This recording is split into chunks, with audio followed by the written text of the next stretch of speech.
Ok, a partir de agora estamos gravando. Então fica combinado aquele cronograma que a gente tinha combinado de que até o momento que antecede a prova, até na quarta-feira que vem, 8 horas da manhã, vocês coloquem no grupo, ou como o Lucas fez, me mandem inbox, tá? No WhatsApp, pega o meu contato lá no grupo, manda inbox a prova e o vídeo gravado. Tudo bem? Já abri uma pastinha aqui no computador para armazenar tudo isso. Consegui também, já pus mais um apetrecho aqui que é um HD externo só para gravar as coisas todas que tem acontecido nesse período de afastamento. Ok, pessoal? Bom, tem mais gente até do que eu esperava. Muito bem, temos 13 já, comigo 14. Tudo bem? Alguma dúvida, pessoal, quanto à prova? Alguns têm me escrito, né? Eu tenho tirado as dúvidas assim. E vamos fazer essa experiência com o Lucas então hoje. Ele gravou o vídeo, está presente aqui e eu consegui carregar a prova dele. A ideia, como também não dá tempo de fazer tudo isso, pessoal, a ideia não é ler a prova, tá bom? A prova eu vou ficar comigo, já li a do Lucas, a prova tá muito bacana, depois eu comento, para ele também não ficar muito achando que já ganhou. Então depois eu comento a prova do Lucas, mas o formato foi bem legal. Lucas até escreveu um pouco mais do que eu sugeri para vocês, mas tudo bem. Melhor pecar pelo excesso do que pela falta. Tudo bem? Lucas, você quer falar alguma coisinha antes de passarmos o vídeo? Ou você prefere falar depois do vídeo?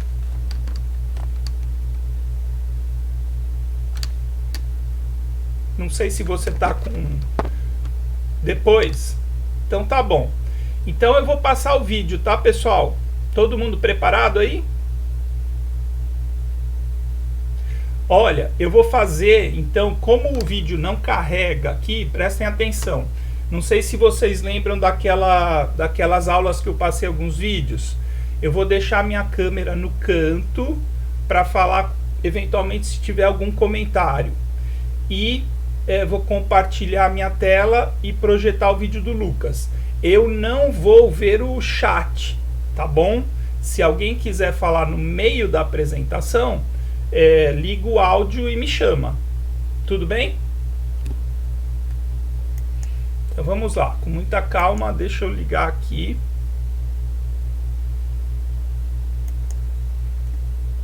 Compartilhando a tela. Ok, então isso que vocês estão vendo aí já é a minha tela compartilhada, tá? Agora eu vou colocar, só um minutinho.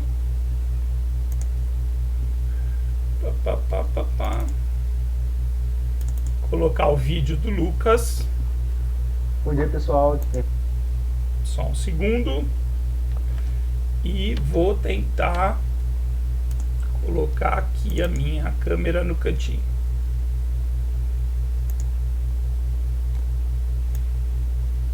Ok, não, assim não. Aqui.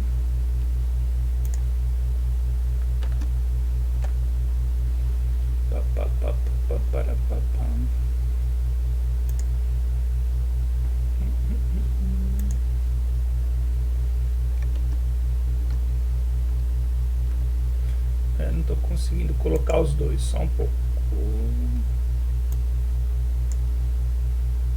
Não, já sei.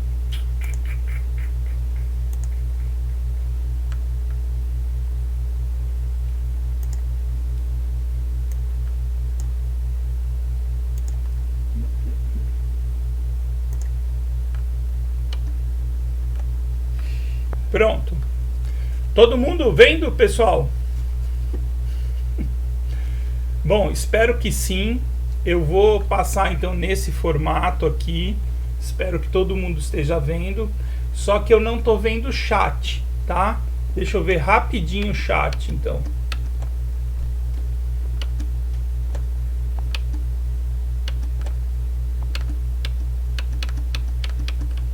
Bom, vamos lá. Eu vou soltar aqui, não consegui ir para o chat e voltar, vou me complicar demais. Vou soltar o vídeo do Lucas, espero que todos ouçam. Ele tem cerca de 7 minutos. Depois a gente volta para o ambiente da plataforma e continuamos aqui a nossa dinâmica de aprendizado em todas essas tecnologias. Eu curto assim, aprender isso, tá bom? Então vamos acompanhar o vídeo do Lucas Cardoso. Bom dia, pessoal. Quem fala é o Lucas. Vim apresentar a minha prova da disciplina de processamento mecânico da madeira, ministrada pelo professor Alexandre Monteiro. E o tema da minha prova foi Indústria de Esquadrias de Madeira. Que é a primeira questão. Trouxe uma breve definição do que são as esquadrias de madeira, né? São portas, janelas, caixilhas venezianas. Basicamente toda a estrutura que conecta dois ambientes, né? E aí, por conectar ambientes, ela tem que exercer algumas funções, como a vedação para a água e o ar, a redução de ruídos, o controle da passagem de luz e a transferência de calor. A madeira se destaca na construção de esquadrias porque ela foi um dos primeiros materiais usados, né, para esse fim. É bastante comum você encontrar esquadrias que são tombadas por lei. E aí um exemplo legal, eu não sei se é tombado, mas que foi revitalizado foi o portão de trás do P1. E aí esses esquadrias de madeira são produto de um processamento secundário da madeira, né? As peças serradas após um processamento primário são ajustadas, recortadas para a construção dessas esquadrias. As esquadrias cresceram bastante, esquadrias de madeira cresceram bastante com o avanço da urbanização, né? Construção de casas principalmente, mas atualmente com o processo de verticalização, não tão atualmente, né? E o surgimento de outros materiais como o alumínio e o PVC para a construção de esquadrias, a madeira perdeu um pouco do mercado. Só que a madeira tem diversas vantagens que a caracterizam como um material superior em relação a esses outros, como um maior isolamento térmico, isolamento acústico, facilidade de manutenção e correção, encomendas sob medidas, e são peças únicas, com desenhos diferenciados. E as desvantagens, na realidade inconveniências, né, porque a gente está trabalhando com material oriundo de um ser vivo, né, é a questão da estabilidade dimensional e o ataque de estilóculos. Por conta disso, a gente estabelece como critérios para a utilização de espécies a resistência à umidade e a maniabilidade na fabricação. E aí as densidades dessas espécies giram em torno de 440 a 800 kg por metro cúbico. Essa informação eu tirei desse livro, né, o Uso Sustentável de Construção Civil, do IPT. E algumas espécies indicadas que constam no livro são o embuia, o mogno, o frejó. E além disso também são utilizadas espécies como eucalipto e pinos, que tem um mercado bastante amplo, né? Diversos estudos, avanços absurdos na questão da silvicultura e melhoramento. Então também são bem utilizados. As novidades do setor. Eu trouxe até essa imagem que o professor utiliza na apresentação dele, porque eu não encontrei muita coisa na internet sobre novidades para o setor. Então, a gente pode citar aqui o uso do LVL para as partes estruturais de porta, o uso de painéis colados lateralmente, e o que eu acho interessante é a aplicação de técnicas de marchetaria, agregando valor às peças, né, de madeira e tornando as peças únicas e diferenciais. Em termos de processamento, eu trouxe uma breve descrição, que seria o ajuste, o corte reto das peças na mesa de corte e de fresamento, tratamento dessas peças, que pode ser feito anteriormente, a empresa já pode obter essas peças tratadas, a eliminação de possíveis deformações, e aí o desenho do perfil, bitolamento e encaixe. Após isso, ocorre a montagem do acabamento, com a colagem, principalmente das capas de porta, o fechamento dos quadros, e a colocação dos fechos, ferragens e dobradiças. Os equipamentos e maquinários utilizados, principalmente, são a serra esquadrejadeira, eu acredito que é uma serra circular, né? Eu acredito que ela é mais utilizada por conta de garantir um corte mais ajustado e mais preciso, devido às guias e os esquadros que ela possui. Não encontrei nenhum material, mas eu acredito que a serra de fita simples também seja utilizada para a realização de cortes retos. As tupias para fazer pequenos cortes, pequenas aberturas, canaletas, e até pequenos detalhes, né? As plâminas para ajustar as deformações das peças, as lixadeiras para fins de acabamento, as furadeiras, que está diretamente relacionada com a questão das ferragens, das dobradiças, e as prensas, né, para colagem das capas de porta. Em termos de geração, gestão e aproveitamento dos resíduos, os principais resíduos são as serragens, maravilhas, pó de serra, pó de lixamento e as aparelhos e recortes. Em termos de aproveitamento, pode-se fazer a venda desses resíduos para olarias e produtores de animais. Pode-se utilizar esses retalhos finos para confeccionar os baguetes, que funcionam como uma espécie de fixador, né, para o vidro de janelas. A venda de serragens para fábricas de painéis, a utilização de aparelhos e recortes para paletas de venezianas, os pellets e briquetes, aí você pode vender para uma empresa que produz pellets e briquetes, a confecção de pequenos objetos de madeira e a utilização como biomassa, né? Interessante é perceber que duas formas de aproveitamento estão ligadas diretamente à produção das esquadrias, né? Que são os baguetes e as venezianas. Então a empresa pode fazer esse aproveitamento para construir as esquadrias, né? E aí, por fim, a questão da certificação, sustentabilidade florestal e o seu tripé. Nos trabalhos que eu consultei, fica perceptível, os autores citam uma dificuldade de adequação das empresas de esquadrias à legislação ambiental, principalmente por conta de serem empresas familiares, né? E aí ocorre essa dificuldade de atender à legislação. E para esse desenvolvimento sustentável, as empresas precisam implantar uma política forte da gestão desses resíduos, né?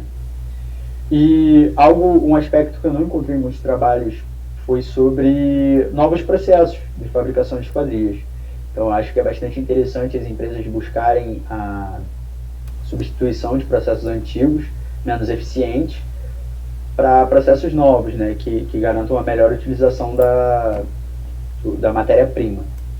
E também as empresas podem obter essa matéria-prima certificada já previamente, né, o que pode favorecer para a obtenção de uma futura certificação do processo operacional da empresa, né. Mas é isso, pessoal. Agradeço a atenção. Espero que vocês tenham uma boa semana e um bom final de período. Valeu. Beleza. Legal, né, pessoal? A gente vai aprendendo aqui. Vou voltar lá para a plataforma e fazer alguns comentários de algumas coisinhas que eu anotei, tá bom? Vamos voltar para lá. Aqui não.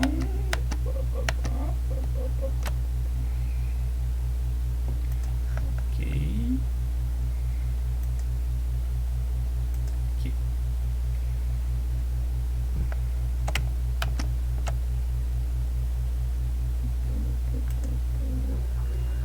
Bom dia, pessoal. Achei.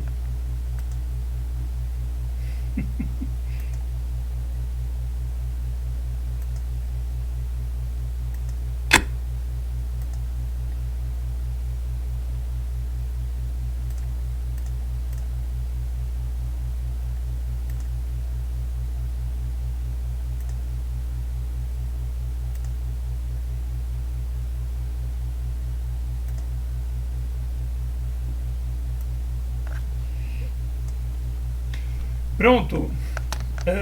Todo mundo por aí? Opa, chegou mais gente. E aí, pessoal, deu para acompanhar? Me atrapalhei um pouquinho aqui, mas semana que vem a gente vai estar melhor. Conseguiram acompanhar? Dei um alôzinho aqui no chat. Agora já estamos de volta aqui. Todo mundo conseguiu assistir o vídeo? Ah, beleza, beleza. Ah, legal. Tá. Bom, eu adorei porque o Lucas já deu uma inflacionada, né, pessoal? Tá bom? Então é daí para melhor. Eu queria que vocês caprichassem. Depois eu vou pedir para o Lucas explicar como é que ele gravou, tá? Porque eu vi que ele não gravou com o celular, ele conseguiu gravar a apresentação com a câmera dele junto. Isso aí não é muito simples não, vamos ver como é que ele fez. Eu tenho usado um softwarezinho aqui que grava a tela, que é o que eu estou usando para gravar as aulas também, tá bom? Bom, então rápidos comentários, depois eu passo a palavra para o Lucas. O Lucas, ele trabalhou, pessoal, esse tema. Eu vou usar um pouquinho mais de tempo, porque, enfim, hoje a gente só tem a apresentação do Lucas.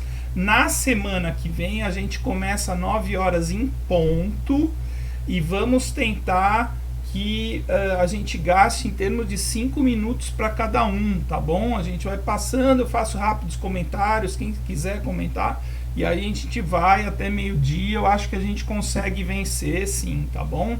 Temos aí, acho que são 20 inscritos na disciplina, acho que alguma coisa assim, mas a gente consegue sim a semana que vem fazer um bom encerramento, nem que passe um pouquinho do meio-dia, podemos até fazer um intervalo. Bom, o Lucas trabalhou, né, pessoal, com um tema que ele muitas vezes gera assim, o que isso aborda, né? Esquadrias de madeira. Esquadrias de madeira é um termo que também não é tão técnico, mas ele leva aqueles materiais que eu considero assim como suporte à construção civil. São materiais da construção civil? Creio que sim, tá? Mas não é, quando a gente fala de madeira para construção, a gente pensa em madeiramento de telhado, em viga, pilar e peças estruturais. As esquadrias são um material de suporte à construção. Então, geralmente é uma parte cara de uma obra. Então, não sei se alguém já construiu, né? Mas a gente, vamos lá, uma casa. Para construir uma casa, hoje ainda se utiliza muito telhado em madeira, madeiramento. Para a construção civil, diria que o principal mercado que a madeira encontra ainda é madeiramento de telhado, né? Alguma coisa de destacamento, pilar, viga em determinados projetos. Agora, depois da estrutura montada, essa parte das esquadrias, a madeira entra com tudo, né? Então a gente ainda tem muita porta em madeira, muita janela em madeira e outras coisas. Aí vem algumas coisas que eu gostei muito que o Lucas abordou. Os materiais que têm sido aí competidores da madeira, que também entram no mercado, alumínio, PVC, cerâmicas, esquadrias metálicas. Então a madeira enfrenta essa competição hoje. O mercado de esquadrias, ele também, por algumas coisas que eu gostei, né?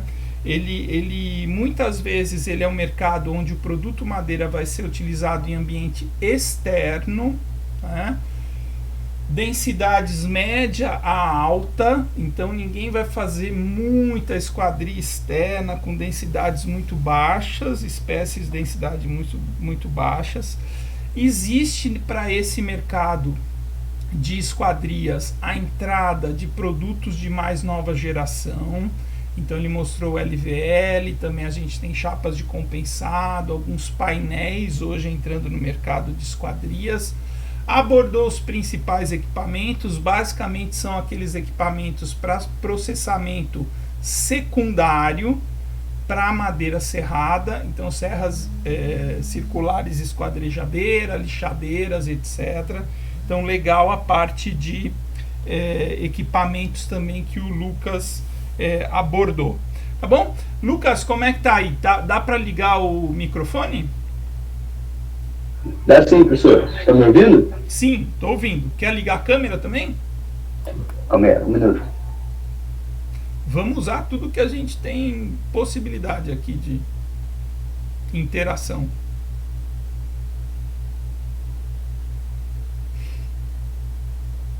Acho que quando põe a câmera vem uma mensagenzinha permitir a câmera, alguma coisa assim.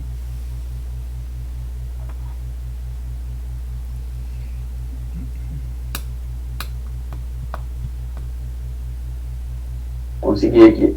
Isso, aí, beleza. Legal, Então, legal, Lucas. Foi bem desafiador, porque queria que você falasse eu pensei que fosse ter mais informações sobre o setor, né? Uhum. Aí eu tive que recorrer bastante a alguns artigos, né? E não encontrei muitas empresas assim com páginas bem apresentadas. Eu esperava encontrar mais informação. Uhum. Conta um pouquinho primeiro como é que você gravou o vídeo, como é que você montou a apresentação, até para a gente entender, passar para o pessoal. Então, professor, eu usei o mesmo software que você usa, que é o OBS. Ah, né? legal. OBS. E aí lá você tem como criar cenas. Isso. E você pode adicionar fontes diferentes, né? Por exemplo, eu coloquei lá compartilhar a janela, que seria a minha apresentação, e coloquei uma fonte de câmera, que é a minha webcam. Aí lá na cena eu botei lá, organizei certinho no quadro e botei a cena lá, câmera mais webcam. Aí comecei a gravar normal. O único problema é que, caso vocês forem usar o PowerPoint, vocês têm que mudar o modo de apresentação, colocar em pequena janela, porque automaticamente ele é aquela janela grandona, né? Isso. E aí, quando você coloca dessa forma, quando você vai para o OBS, para passar o slide não passa, fica só na capa. Aí tem que fazer esse pequeno ajuste lá no PowerPoint. Entendi. Mas é bem simples, professor. Uma vez que você já pega a manha do software, e tem bastante vídeo na internet explicando. Ah, legal. Deixa eu comentar então. Esse software, logo no começo, quando a gente começou a dar aula online, em agosto, teve um professor que sugeriu, igual estou fazendo aqui no site, no chat. Pessoal, tem um software que tem uma versão gratuita que está me ajudando bastante, é esses que grava a tela, né? Aí eu consegui baixar. Cara, mas eu apanhei para configurar, Lucas. Cara, eu fiquei aí uns 2 dias, porque você tem que configurar a entrada, né? A entrada do vídeo, a entrada do som, etc. Então, assim, eu acho que o Lucas mexe bem em computador, tal, porque eu apanhei uns 2, 3 dias aí até conseguir configurar. E aí, quando eu troquei de computador, não sei se vocês lembram, eu não consegui configurar antes da aula. Eu falava, antes da aula eu mexo lá, não consegui. Aí eu tive que baixar no outro computador, eu tinha baixado já, mas demorei de novo para configurar, aí deu tudo certo. E aí eu estou usando bem, mas é tipo assim, você precisa configurar, é um softwarezinho de estúdio, né, de imagem. Então, fica aí para quem quiser ter esse desafio aí de baixar no computador, ele funciona bem depois que ele está todo configuradinho. E aí ele grava os arquivos ficam grandes, né, Lucas? Eu não sei se você conseguiu reduzir assim. Não, eu até tentei, professor, reduzir, mas ele é tão grande que eu estava tentando reduzir online, né? O site lá não estava aceitando. Falava que era muito grande. O que eu tenho feito com as aulas é o seguinte, por exemplo, está gravando agora, né? Ele grava mais ou menos 1 giga por hora. Ou em 1 hora de gravação ele gasta 1 giga de memória. Então as aulas, 2 horas, às vezes 3 horas, que eu dei aula outro dia, quase 3 horas, fica com 3 a 4 gigas. Mas daí o que eu faço? Quando eu jogo para o YouTube, eu alimento o YouTube tem um sistema que reduz o vídeo. E aí eu já apago do meu computador também, entendeu? Então eu tenho um HD bastante livre, gravo a aula, daí quando eu jogo no YouTube, eu lanço o vídeo para vocês, eu apago do meu computador, daí ele fica salvo lá no YouTube. E aí ele perde um pouquinho de qualidade, não sei se vocês já viram, perde um pouco de qualidade, mas enfim, funciona, tá, pessoal? Mas olha, se é bem complicadinho isso que o Lucas fez, por isso que eu estou dando essas dicas. Se alguém quiser, eu não vou dar nota para isso não, tá? Eu vou dar nota para a prova. Mas se alguém quiser gravar com o próprio celular, falando e explicando a prova, o Lucas fez uma apresentação em PowerPoint, super legal, mas também eu não exigi isso, tá? Pode só entregar a prova e gravar um vídeo assim, um auto selfie aqui, só comentando a prova. Tudo bem, pessoal? Alguém tem alguma dúvida? Quer perguntar para o Lucas, alguma coisa assim? Tá? Eu diria assim, agora sim vou elogiar, o Lucas fez um trabalho muito bom, acima da expectativa, acima da exigência até. Então quem conseguir fazer isso será muito bem-vindo, mas não precisa chegar nesse nível não. Me entrega a prova e grava assim só no celular também, manda no WhatsApp, é possível também, tá bom, pessoal? Eu fiz a apresentação mais para me ajudar a guiar, né, a apresentar, do que, e também ficar um pouco mais visual, né? Legal. Bom, você quer comentar um pouquinho da prova aqui? Eu passo ela? Pode ser. Eu tive que gravar as 3 vezes, porque como eu escrevi muito na prova, eu não sabia o que era mais importante, aí eu tive que gravar as 3 vezes. Mas nessa primeira parte, como eu apresentei lá, eu fiz uma breve descrição, né, do que são as esquadrias de madeira, a função que elas precisam exercer. Depois falei sobre o contexto do mercado, né, como o professor já pincelou. As esquadrias de madeira tem um mercado, mas o surgimento de outros materiais, alumínio, PVC, esquadrias metálicas, a madeira acabou perdendo um pouco, né. Eu comentei, uma coisa que eu não escrevi, eu comentei foi a questão da verticalização, né? Eu acho que isso é um pouco de reflexo também, né, professor? Porque você não vê prédios com janelas de madeira, eu acho que estruturalmente, eu não sei se é possível também, né? Você vê geralmente portas é bastante comum. Exato. Uma coisa que realmente, principalmente no Brasil, né, a gente tem cada vez menos, talvez, esse mercado de esquadrias mesmo, que é aquela moldura da janela, e as próprias janelas, principalmente para prédios, a madeira praticamente não é utilizada mais, né? E agora para portas, sim, portas bastante coisa. Eu estava procurando aqui, eu não sei se escapou um pouquinho na sua apresentação, eu estava fazendo umas anotações. Você chegou a levantar alguma coisa sobre certificação de produtos? Aquela história do selo do FSC, professor, tal, você achou alguma coisa? Não encontrei essa informação. Tanto é que a última questão foi a mais curta, né, em termos de comentário, porque eu não achei muita coisa. Eu achei só em um trabalho que ele avaliava, era um trabalho que falava sobre até gestão ambiental de uma empresa grande de esquadria lá no sul. Ele comentava que a empresa obtinha, acho que era Frejó, que eles usavam Frejó, e eles obtinham essa madeira certificada com o DOF, né, do IBAMA, mas nada sobre a certificação, né. E aí, no final, o autor propõe lá para a empresa a necessidade de adequar melhor a gestão dos resíduos, e a empresa fala que, melhorando seus procedimentos, eles visam obter aquela ISO, eu esqueci o número agora, tá até no texto aí, não sei se é 14.000. 14.000, 18.000, a 14.000 é em relação a normas ambientais, de gestão de resíduos, alguma coisa 14 assim. mil mesmo, professor. 14.000, 14 né? mil. Ah, tá aqui, ó. Mas não encontrei, professor, sobre certificação. Não, eu tô te perguntando em função da minha curiosidade mesmo. O que eu conheço, aquele senhor que você mostrou na apresentação, que ele é dono de uma grande fábrica de esquadrias ali no interior de São Paulo, a gente chegou a visitar. Eu lembro que eu tive uma conversa com ele, com o proprietário da empresa, sobre certificação. Ele também não certificava os produtos.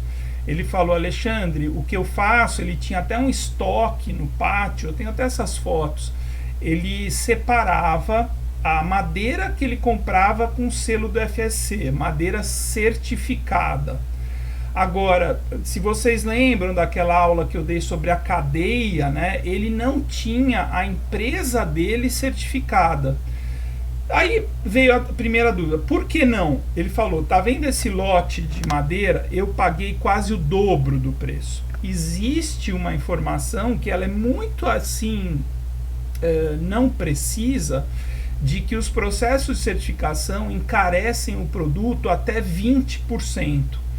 Mas eu tenho um feeling assim que essa informação encarece 20%, quem vende é o próprio certificador, entendeu? Se você vai na Real, ele vai pagar a madeira certificada muito mais caro, ela muitas vezes não atende a demanda que ele tem, e para certificar o final da cadeia, ou seja, que é a empresa dele, ele vai gastar muito mais. Então ele falou, hoje para mim não compensa e eu não consigo, nem se eu quiser, abastecer a minha empresa, essa é a Uliana, lá Esquadrias de Madeira, em Tietê, São Paulo, com 100% de madeira certificada, entendeu? Então, essa problemática da certificação, ela é muito grande, ela tem várias interfaces impeditivas, e o que dita não adianta, é a lei de mercado, né? Ele tem que ter a oferta de produto, ele tem que ter algum cliente que exija essa certificação, mas no mercado de esquadrias, pois eu desconheço também, não sei se a gente tem alguma coisa nesse sentido. Existem pisos para exportação certificados e a linha de papel e celulose, né? Tanto é que já mostrei aqui vários cadernos que a gente usa, Tilibra tal, tem o selo do FSC, mas não conheço para a indústria de portas, janelas e esquadrias aí, tá bom? Aí eu vou ler com calma a sua prova, não fiz isso ainda, passei o olho. Reparei, Lucas, não sei se vocês estão vendo aqui, fez citações bibliográficas, muito bem feitinhas também, e ele me perguntou... Só não seguir a norma, né, professor, na parte de referência. Eu acho que, né, aí seria até exigir demais, tá? É uma prova, é um texto, mas assim, já é um bom treinamento aí para quem quiser eventualmente fazer mestrado, doutorado, publicações científicas ou transformar. Infelizmente é o que eu falo, né? A gente já transformou alguns trabalhos, o trabalho prático de usinagem, em artigos científicos. Aí vem a questão das normas científicas de citação, etc, etc. O Lucas me procurou, eu falei, faz isso aqui, Lucas, no final põe uma listagenzinha lá dos links, dos sites que você usou, fica aí a recomendação para todo mundo, tá bom? Também tem ali uma meia dúzia, umas 10 citações com referência do site onde ele buscou as informações. Então, muito bem feitinha aí a prova. Mais algum ponto que você destacaria, sim, Lucas, nesse mercado? Tranquilo, professor. Sobre a parte de equipamentos, que também foi bastante difícil achar informações de novos equipamentos, de processos mais eficientes, mais... como é que se diz? Sem ter... mais eficiente, né? Perdi a palavra aqui. Automatizados, assim. Automatizados. Não achei muita informação sobre isso. Eu achei até um relatório técnico, acho que é lá do sul do Paraná, se não me engano, que ele lista alguns equipamentos e qual a sua função dentro das etapas de construção, mas nada novo, nada de destaque, assim. Legal. Eu acho que também foi bem assertivo assim a questão de existe uma tendência muito grande dos painéis, né, dos derivados da madeira embarcarem nesse produto de esquadrias de madeira, né? Então, hoje, vocês devem ver isso, é difícil em construções modernas você ter esquadrias de madeira maciça, por exemplo. A gente falou das portas, né? Mas a enorme maioria de portas de madeira vão ser aquelas portas sanduíche, né? Ou seja, você tem uma lâmina de madeira dentro, não sei se alguém já teve essa curiosidade, existe até uma sanfoninha, eu tenho isso lá no laboratório também, é uma sanfona de papel, é um papelão grosso que faz uma colmeia assim, já viram isso? Que faz o enchimento da porta. E é claro, isso é um produto muito mais barato do que você produzir uma porta em madeira maciça. Tem porta em madeira maciça? Tem. Aqui perto da minha casa tem uma loja bacana de esquadrias que tem portas de madeira maciça. Me arrisco a dizer que ela vai custar no mínimo 10 vezes mais do que uma porta dessa oca com um sanduíchezinho de uma esquadria de papel dentro dela, né? Então uma porta de madeira maciça é um produto que cada vez mais vai atender um nicho de mercado muito específico, assim como os pisos de madeira maciça, assim como os móveis de madeira maciça. Isso vale também para o mercado de esquadrias. Cada vez menos a gente vai ter madeira maciça serrada nesse tipo de segmento. Ele vai sumir? Não, já tive algumas conversas nesse sentido. Ele vai existir, principalmente classe A, casas de pessoal de alta renda, com alto custo, ainda vai existir esse nicho de mercado da madeira maciça. Então a madeira, já hoje, eu diria isso, ela passa a ser, a madeira maciça, sólida, ela passou a ser um produto de alto padrão, né, de alto padrão aquisitivo. E o que é realmente mais comum hoje para a classe média, classe baixa, são os painéis à base de madeira, um produto mais barato e também que presta o seu uso talvez com uma durabilidade não tão grande quanto a madeira maciça. Ok? Muito bem, Lucas, muito satisfeito aí com a sua prova. Você tem algum compromisso a partir da semana que vem? Vai estar com a gente? Você quis apresentar antes? Está indo viajar? Alguma coisa assim? Professor, foi mais na ideia de desafogar um pouco. Tem bastante tarefas de outras disciplinas, mas semana que vem vou estar aqui na sala para prestigiar o pessoal. Beleza. Fica por aí, Lucas. Eu vou te usar aqui como... a galera fica meio receosa de ligar a câmera e tal. Primeiro eu vou fazer uma pergunta. Alguém gostaria de comentar a prova do Lucas ou tirar alguma dúvida sobre a sua prova? A gente tem um tempinho para isso aqui disponível hoje, quanto à questão técnica, quanto à questão da elaboração. Então está aberta a palavra aí, mas eu estou dando essas recomendações. O arquivo é esse daqui, um arquivo em Word ou em PDF, pode me mandar no mínimo aquelas 4 páginas indicadas, uma página para cada tema, e o vídeo também, se não conseguir usar esse software editor ou alguma outra metodologia, grava um selfie lá, um vídeo selfie falando para a gente passar aqui rapidinho em 5 minutos, ok? Bom, Lucas, você fez outras disciplinas aí durante o período? Professor, eu me precipitei e puxei 5 disciplinas. 5. E aí, como é que foi? Vai falando, eu vou pôr uma coisinha aqui para vocês, que eu acho que é interessante para todo mundo. Peraí, só um pouquinho.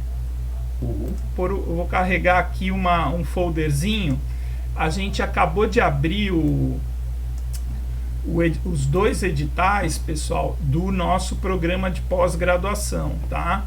Então, quem está chegando aí um pouquinho para o final do curso, ou então tem interesse, pensa no mestrado, seria legal dar uma olhadinha no edital do PPG-CAF, porque vai começar a entender todas as exigências e principalmente como se dá o processo de pontuação do currículo para entrar na pós-graduação. Mas conta aí, eu já falo disso aqui depois. Você fez 5 disciplinas, e como é que foi aí as disciplinas, as provas? Obrigado, professor. A sorte é que em todas as disciplinas foram bem tranquilas no aspecto de aula, assim, os professores entendendo que é um momento diferente, né? E de adaptação para todo mundo, para a gente e para os professores também. Mas algumas dificuldades de provas, como você comentou, né, a prova no SIGA, eu estou fazendo a disciplina do professor Bruno, de incêndios, ele botou a prova para ser feita no SIGA, só que justamente quando o pessoal estava finalizando a prova, o sistema caiu.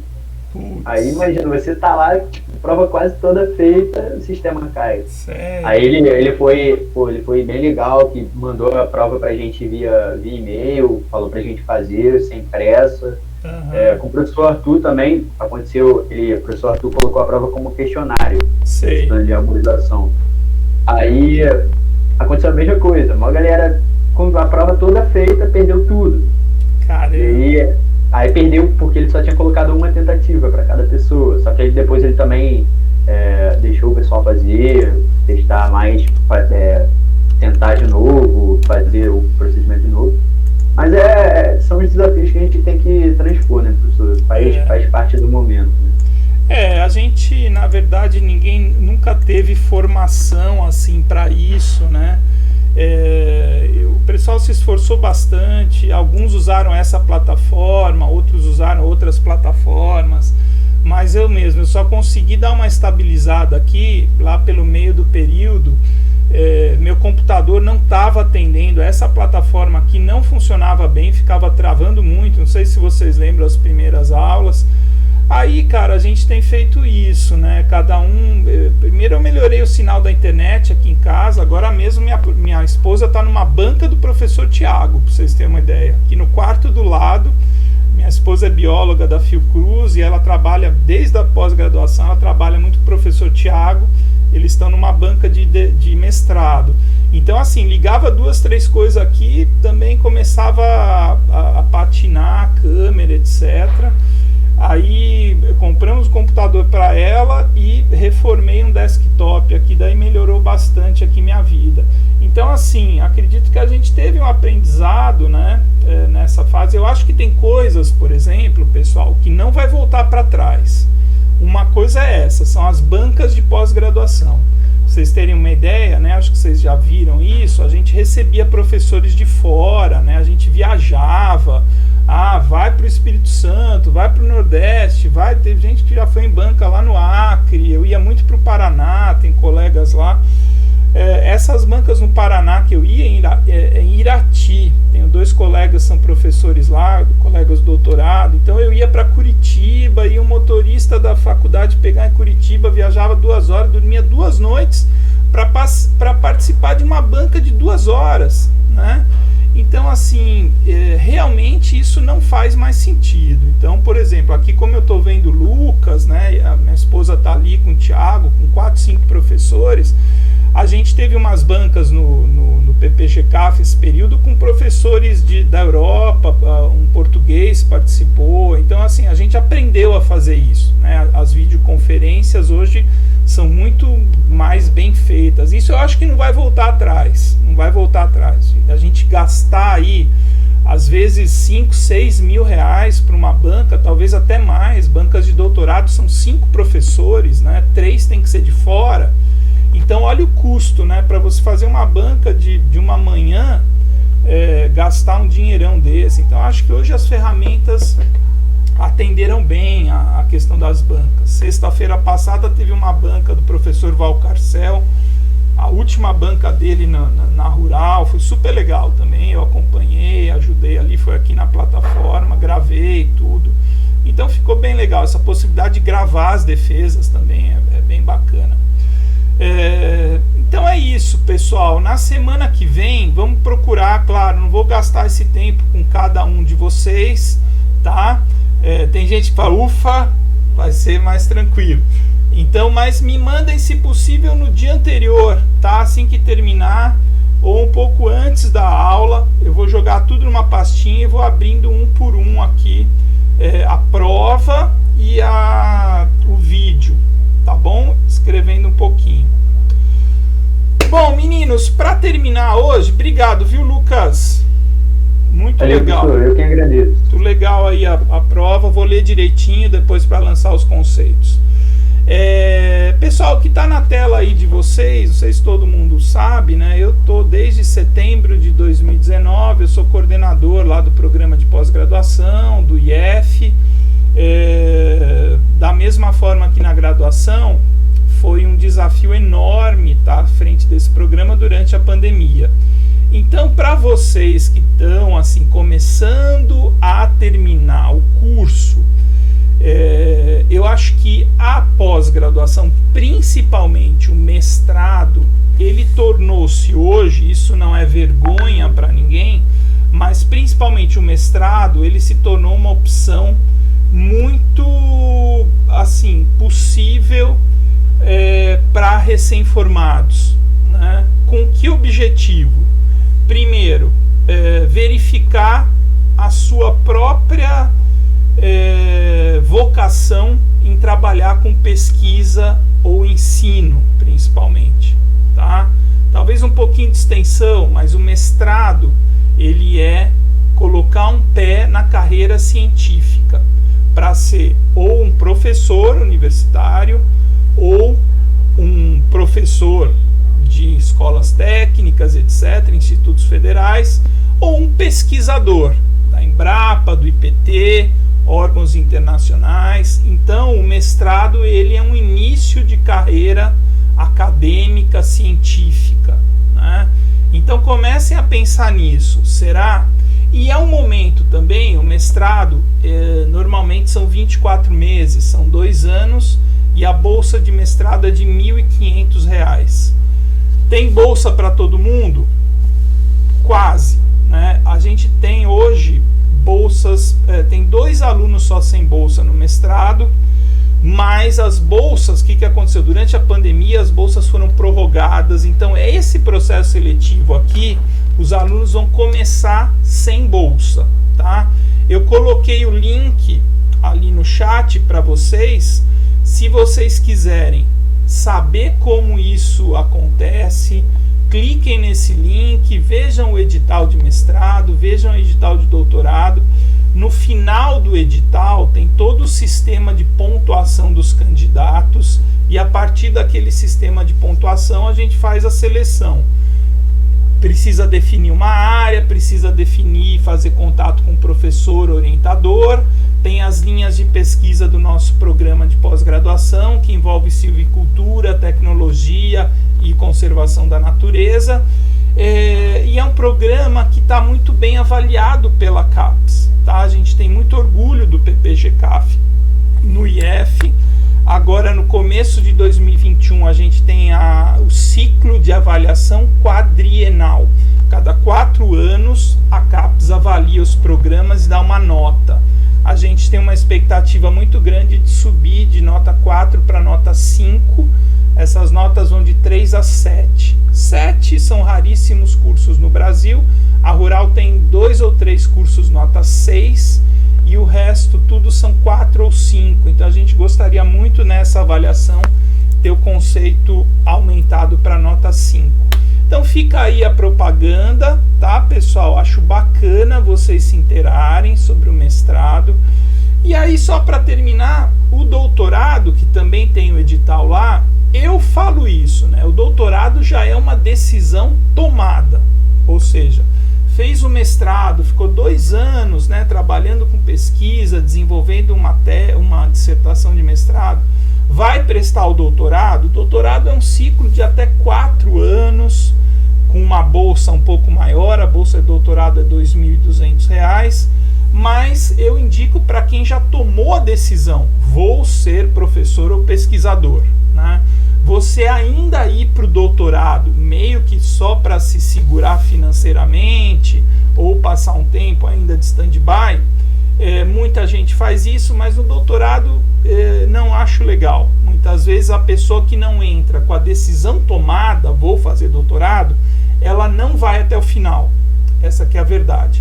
O mestrado ainda não. Mestrado passa rápido, 2 anos, você está se ambientando. Acabei de me formar, decido o que eu quero, e se eu decidir realmente pela carreira acadêmica e científica, eu passo então para o doutorado. Tudo bem, galerinha? Podemos ir ficando por aqui. Todo mundo viu que legal que foi a apresentação do Lucas? Espero que sim. Semana que vem a gente passa aí um por um. Para não ter briga, a gente vai fazer por ordem alfabética. Tá bom, Anne? A Anne ficou feliz agora. Ordem alfabética semana que vem, começando pontualmente 9 horas, 5 a 10 minutos aí as apresentações. Tá bom? Parabéns, Lucas, foi bem legal mesmo a apresentação.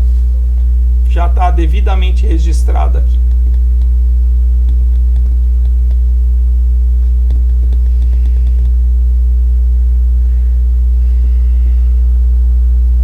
Valeu? Então, se ninguém tiver mais nada, hoje encerramos por aqui, porque provavelmente a semana que vem a gente vai até mais um pouquinho. Abração. Mensagem: cuidado, pessoal, com a segunda onda, tá bom? Minha esposa é da Fiocruz. As projeções são começo do ano, a coisa aumentar muito, muito, tá bom? Leitos de UTI, o Brasil vai demorar aí coisa de 1 ano ainda para chegar a vacina. Cuidem-se, não se aglomerem, segurem aí o afã da juventude, porque tudo isso vai passar se Deus quiser. Beijão, beijão para todo mundo. Nos vemos.